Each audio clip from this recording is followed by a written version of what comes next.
முருகன் அருளோட உண்மையா நடந்த ஒரு சிறப்பான சம்பவத்தை பத்தி பார்க்கலாமா? ஒரு கிராமத்துல ராஜா அப்படிங்கிற ஒரு சிறுவன் வாழ்ந்துட்டு வந்திருக்காங்க. அவனுக்கு பிறந்ததிலிருந்தே கேட்கும் திறனும் இல்லை, பேசும் திறனும் இல்லை. ஆமாங்க. மற்ற குழந்தைகளை போல அவனால பேசவும் முடியாது, காதும் கேட்காதுங்க. அதனால அவன் மனசு ரொம்ப துக்கத்துல இருந்துச்சுங்க. நான் வாழ்க்கையில எதையுமே சாதிக்க முடியாதா அப்படின்னு சொல்லி அடிக்கடி அழுவாங்க. ஒரு நாள் அவங்க அம்மா என்ன பண்ணாங்க, அவனை பக்கத்துல உள்ள முருகன் கோயிலுக்கு அழைச்சிட்டு போனாங்க. அவனுடைய கைகளை இணைத்துவிட்டு மனதில் வேண்டிக் கொள்ள சொன்னாங்க. அவன் சிரித்தபடி முருகனை நோக்கி மௌனமாக சொன்னான். ஓ முருகா, நான் மற்றவர்களைப் போல கேட்க முடியாதவன்தான். ஆனால் என் மனம் சுத்தமாக உன்னை அழைக்கிறது. நீ என்னையும் மறக்காமல் அருள் புரிவாயா அப்படின்னு வேண்டுறாங்க.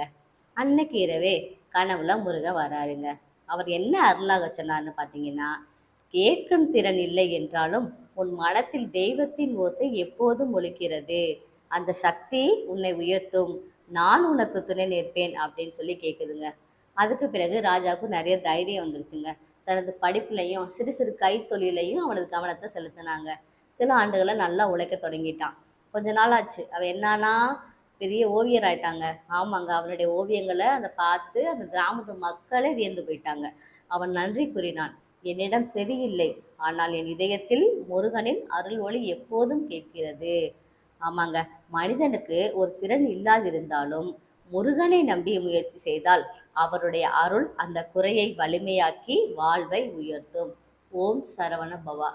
இந்த வீடியோ உங்களுக்கு பிடிச்சிருந்துச்சுன்னா மறக்காம லைக் பண்ணுங்க. நம்ம சிவி சிட்டா சேனலை சப்ஸ்கிரைப் பண்ணுங்க நண்பர்களே. நன்றி.